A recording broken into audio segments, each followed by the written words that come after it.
Hey everyone, this is AYBL Main here, coming back at you today with another one of my top 10 series for every year that I've been alive. We're only on year 3 here, but it's really a great year, and you'll notice there's some personal favorites here, and I'm sure that you guys have like a ton of songs that you're going to say that should have been on the list and that are favorites of yours. Please list them down below. While you're at it, can you please just hit the subscribe button, like the video if you would, that would be great.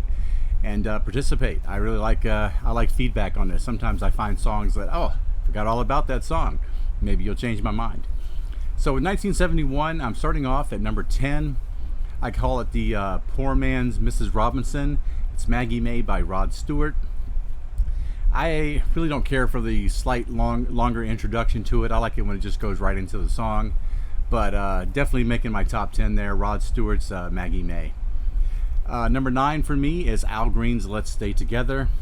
Always a big fan of R&B and soul, and especially since I've been doing my 1001 albums. When I went back during that time period, Al Green and Bill Withers for me, just great stuff to listen to. I really became fans of those guys during their early 70s period. Number 8 for me is another Led Zeppelin. Led Zeppelin's made 3 for 3 here. It's off their 4 or Zoso album, or whatever they like to call it. But I actually like my favorite song on here is When the Levee Breaks. It's not the traditional ones that most people would like. When the Levee Breaks just has this great guitar on it and this thundering drums from Bonham that I really love. So that's what I like there. Number 7 is a song that's a little bit off the beaten path for the Hollies. It doesn't sound like any of their earlier stuff, you know, in the stuff that they did in the 60s. But it's Long Cool Woman in a Black Dress. I really like the guitar work in it, and the vocals sound like they're being yelled out over like a loudspeaker or a megaphone of some type. Has an interesting sound quality that way that I kind of enjoy. Number 6 is a song from Don McLean, but it's not American Pie. I actually like Vincent off of the album much better than American Pie. American Pie to me has just been overplayed. It's been overdone. Yeah, it's iconic. It's nice to listen to once in a blue moon. I can't listen to it all the time. But Vincent, I can listen to a lot. As an art major myself, huge fan of visual artists and the tragedy that surrounds Vincent van Gogh and what a genius he was just resonates, and this song resonates even more with me. Number 5 is the Three Dog Night, Never Been to Spain. I know it's not like one of the songs you would think that I would choose from Three Dog Night, but it's a song that I like, and it's kind of an interesting song if you listen to the lyrics.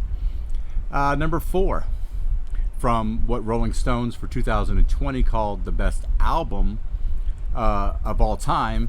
I actually got the title track from Marvin Gaye's What's Going On, a concept album about, you know, social issues going on in America at the time, and this song is just a beautiful song. Marvin Gaye, you know, he had that 3-album run between Let's Get It On and What's Going On, and then the Trouble Man soundtrack that I just thought was just a great era for him, and I have all 3 of those on album, so I'm just super psyched about that. So that's what I've got there. Number 3, totally new song I was exposed to in the last couple months when I was running up those 1001 albums. I was listening to Bill Withers' Just As I Am, and I ran across a song called Hope She'll Be Happier. What an incredibly powerful song. It is so sad. It's about a guy who's willing to let go of the woman that he loves as long as wherever she goes and whatever she's doing and whoever she's with, that it just makes her happier. And there's nothing more sad than that.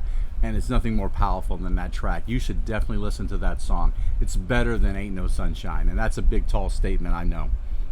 Number 2 for me is Baba O'Reilly from Who's Next by The Who. I like Who's Next album a little bit more than the rock operas. I think you've heard me say that in the past. Great lead-off track. I mean, if you're talking about great bookend tracks of all time, this one's probably going to be in the top 5 for sure. Great thunderous type of anthem rock. It almost feels like they're singing it out in a stadium, trying to get people all pumped up and everything. Good song, really love it. But number 1 for 1971, artist that I ran his discography obviously when I started doing these 1001 things, and I really have grown to appreciate the song even more. I'm not a fan of the individual still, but the song itself is a powerful song. It's John Lennon's Imagine. It's hard to imagine that it could be any other song for 1971. All the Beatles were putting out their own solo material. Obviously, after Let It Be was released, everybody started immediately releasing their things. George had All Things Must Pass. You know, McCartney had his albums going, and then of course John started releasing some of his material. It's a powerful song. It's socially relevant. His voice comes across so sincere. It's just a song that is a timeless song that will always resonate, I think, throughout music history. So that's my top 10 for 1971. Sure would appreciate if you guys leave some comments down below. Again, look for my top 5 albums for 1990 coming in the next couple of days. And I hope you guys are doing well. You take care.